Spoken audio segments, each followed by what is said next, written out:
I have become death the destroyer of the worlds. ये है उस व्यक्ति के शब्द जिसने न्यूक्लियर बॉम्ब इजाद किया था। उस व्यक्ति का नाम था रॉबर्ट ओपेनहाइमर। उन्होंने इस दुनिया को एक ऐसी चीज दी जो होने को तो एक बहुत बड़ी खोज है, लेकिन ये दुर्भाग्यपूर्ण है कि इस खोज का इस्तेमाल न जाने कितने लोगों की मौत का कारण बना। न जाने कितने लोग इस खोज की वजह से पलक झपकते ही मारे गए। हालांकि आज तक एटॉमिक बम का इस्तेमाल सिर्फ 2 बार ही हुआ है, लेकिन वो 2 बार इस दुनिया को एटॉमिक बम से डराने के लिए काफी था। इतनी तबाही देखकर हर किसी की आंखों में आंसू थे। हम बात कर रहे हैं हिरोशिमा और नागासाकी में 1945 में हुई बमबारी के बारे में। ये मानव इतिहास में आज तक हुई सबसे बड़ी बमबारी है। आप सभी ने ये पहले भी सुना होगा कि ये दुनिया की सबसे बड़ी बमबारी है और ऐसी ही चीजें, लेकिन यकीन मानिए कि इस ब्लास्ट का अंजाम आपकी उम्मीद से बहुत ज्यादा बुरा था। लोग ये समझ नहीं पाते कि उस अटैक का क्या स्केल था, लेकिन आज हम आपको वही बताने आए हैं। आज हिरोशिमा डे के दिन JJN न्यूज आपको बताएगा कि कितना भयानक था वो मंजर। 6 अगस्त का वो दिन था। जापान के हिरोशिमा शहर के लोग अपनी जिंदगी आम तरीके से जी रहे थे, क्योंकि दूसरा विश्व युद्ध भी खत्म होने के तैयार था। और जैसे लोग अपने कामों में जाने को तैयार हो रहे थे, उसी वक्त एक सायरन बजना शुरू हुआ और एकदम से हर जगह उथल पुथल मचनी शुरू हो गई।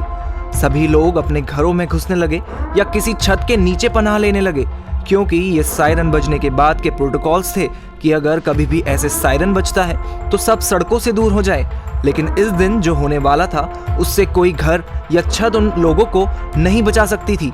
और एकदम से सायरन्स के बीच आसमान से अमेरिकी वायुसेना का एक Boeing B-29 super fortress bomber दिखा और वो B-29 लेके आ रहा था एक ऐसा बम जो किसी ने आज तक नहीं देखा था, जिसका नाम था लिटिल बॉय। और ये बम सिर्फ नाम से ही लिटिल था और देखते ही देखते B-29 ने लिटिल बॉय को अपने वेपन्स बेस से रिलीज कर दिया, जिसके बाद का मंजर कुछ ऐसा था।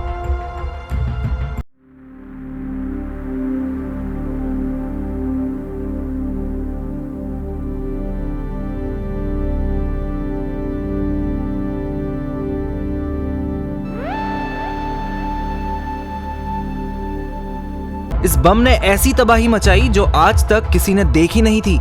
इस बम का मशरूम क्लाउड आसमान में 50,000 फीट ऊपर गया था और ये क्लाउड कई सैकड़ों किलोमीटरों तक देखे जा सकते थे। इसके बाद हिरोशिमा शहर में सिर्फ धुआं और चीखने चिल्लाने की आवाजें ही बची थी। यहाँ तक कि इस बम का फ्लैश इतना तेज था कि कई किलोमीटर तक देखा जा सकता था। और अगर ये ब्लास्ट रात में होता तो ऐसा लगता जैसे कि हिरोशिमा के बीचों बीच किसी ने सूरज को ला के रख दिया हो। B-29 के पायलट, जिनका नाम था पॉल तिब्बेट्स, उन्होंने धमाके के बाद बताया कि वो विश्वास नहीं कर सकते थे कि उन्होंने ये सारी तबाही मचाई है। और जब न्यूक्लियर बम के निर्माता ने इस ब्लास्ट की फुटेज देखी तो उनके आंसू निकल गए, जिसके बाद उन्होंने बोला कि इस वीडियो को देखने के बाद उनके दिमाग में महाभारत का सीन आ रहा था, जहां कृष्ण अर्जुन से कहते हैं, now I have become death the destroyer of the world's.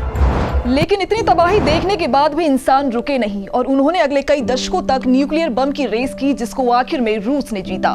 इस बमबारी का असर ऐसा था कि आज तक कुछ लोग जेनेटिकली म्यूटेटेड पैदा होते हैं, जिसका मतलब है कि आज भी कई ऐसे लोग हैं जो भीषण बीमारियों के साथ जन्म लेते हैं, जिसकी वजह है बमबारी से हुआ रेडिएशन।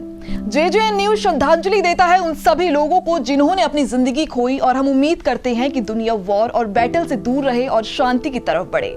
तो ये थी हिरोशिमा डे पर हमारी आज की एक खास रिपोर्ट। बाकी की खबरों के लिए आप बने रहिए हमारे साथ और देखते रहिए JJN न्यूज।